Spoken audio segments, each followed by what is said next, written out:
Time now for sports on 104.7 The Cave. Here's Ned Reynolds.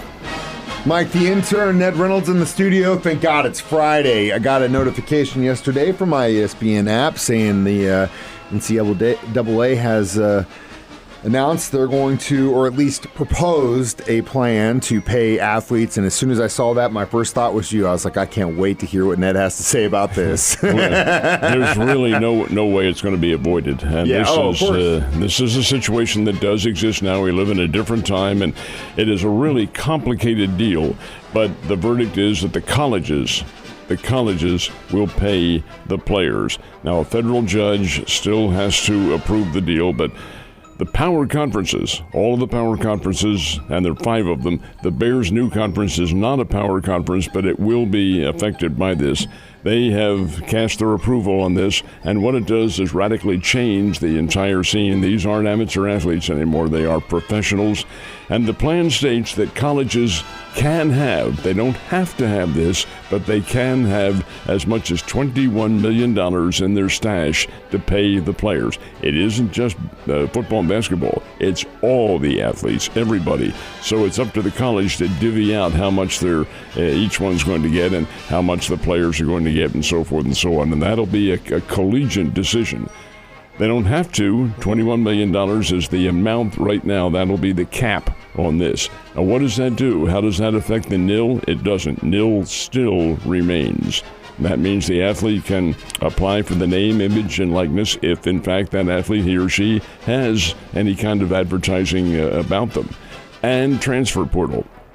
I think that this does affect the transfer portal because an athlete's going to think twice now if he or she is getting reimbursed by that college. Why do I want to go someplace else? Or the other side of the coin is, hey, we're going to pay you more. Exactly. Well, that's just it. They can't exceed, as of now, the cap on their $21 million. Yeah, but I mean, if a school really wanted a player, they'd just stop paying one player to get the other. And money. What kind of attitude does that produce? Then you're going to have Holmes against Reynolds and all that sort of thing. So there are variables involved in this thing. It still hasn't been judicially approved, and it has a long way to go because there's a lot of arguing. Title IX.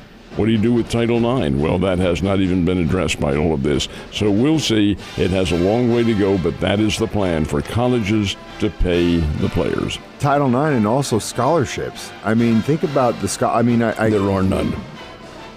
These players are signing contracts. There aren't scholarships. So then why are they even going to college? Just play for it. Mike, that's the whole point of the thing. Colleges and academics has nothing to do with this at all. It is, if you want to get the learning, fine. This is what Ned Reynolds thought about 25 or 30 years ago. If they want to get the education, hey, that's their business. But if they don't, let them play for their 3 or 4 years, whatever it is, and then go on from there. It's just like that's essentially what is happening. Yeah, wow.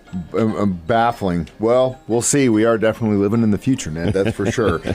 This incredibly convoluted case between Kentucky police and Scotty Scheffler, man, when the video came out yesterday, it kind of it really does just verify what Scotty was saying was just like a huge misunderstanding, and it was a chaotic thing that just happened really, really quickly. Well, the court date was postponed. Some of the visuals did come out yesterday, but the charges, according to the police, will not be dropped. So the police will pursue it, but it is known that the officer involved didn't activate his body cam, and that was a requirement. So that plays in Scotty Scheffler's favor. I still think Scheffler was probably given a command to stop, and when the police tell you to do that and get out of the car, then you do it. Well, he didn't right away. He eventually did, but I think it's got a long way to go. I wouldn't be at all surprised to see it dropped. Yeah, it's definitely it's an unfortunate situation, and again, like you said, if you see a bunch of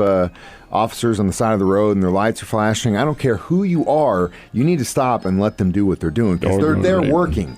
Don't get involved. And I'm sorry, Scotty. I know you had to play golf that day, but you had no idea what was going on in front of you. It's your own damn fault. What's the high school baseball playoff schedule for this weekend? Well, they had 2 games yesterday. Licking defeated Forsyth 12-11. They go to Licking now goes to a semifinal. I beg your pardon, a semifinal game. That is right. So they'll be down in Ozark. And Blair Oaks knocked out Nevada 7-5. Now tomorrow, the rest of the games are tomorrow, and there's some big ones.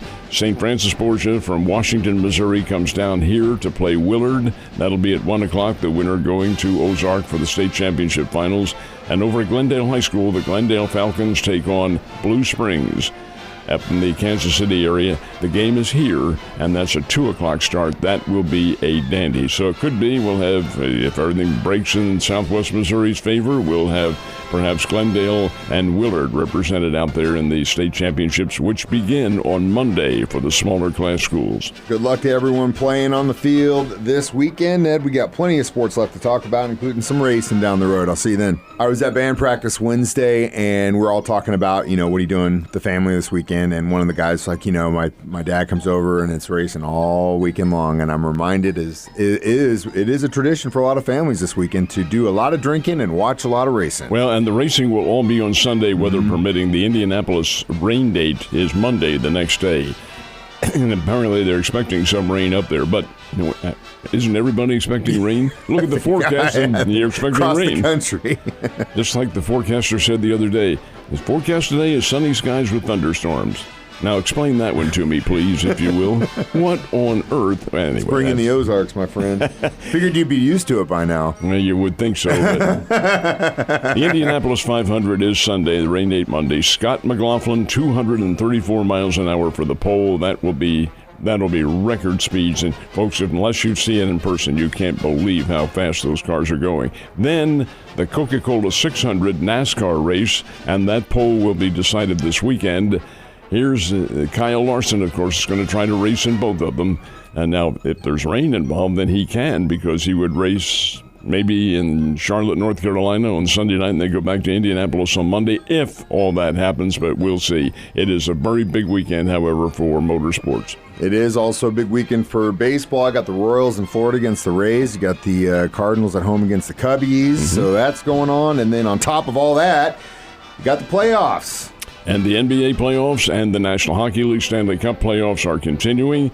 Last night, the Boston Celtics pounded the Indiana Pacers 126-110. Celtics now take a 2-1 lead in that one. And in double overtime, the Edmonton Oilers knocked off the Dallas Stars 3-2. That was the opener of their best-of-7 series. In hockey, it can go either way. Yeah, it definitely can, and we've seen that happen already. Last but not least, I hate when you do this. What's this trivia question you got for me? You made me I'm look going like to a challenge fool your in front of our 5 knowledge. listeners. No, just wait. You're making excuses for yourself already, okay? I'm getting my heart rate down. I'm taking Scotty's advice. I'm getting my heart rate down. The 1911 Indianapolis 500 was the first one. It was won by a fellow named Ray Haroon, and he won it in a Marmon. What Marmon was the name of the auto company. A Wasp, that was the name of the car. It was a design of the car, which Mr. Haroon worked on. He was an auto engineer. Most of the guys that drove early. Auto engineer, brilliant in his own right, and he considered himself an engineer rather than a race driver. Won it averaging 74 miles an hour, 80,000 fans in attendance. Okay, here's your trivia question. Mr. Haroon, who was a brilliant individual, invented a device in that race and debuted it in the Indianapolis 500. Nobody had ever seen it before. And it is still in use in every vehicle today. What device is that?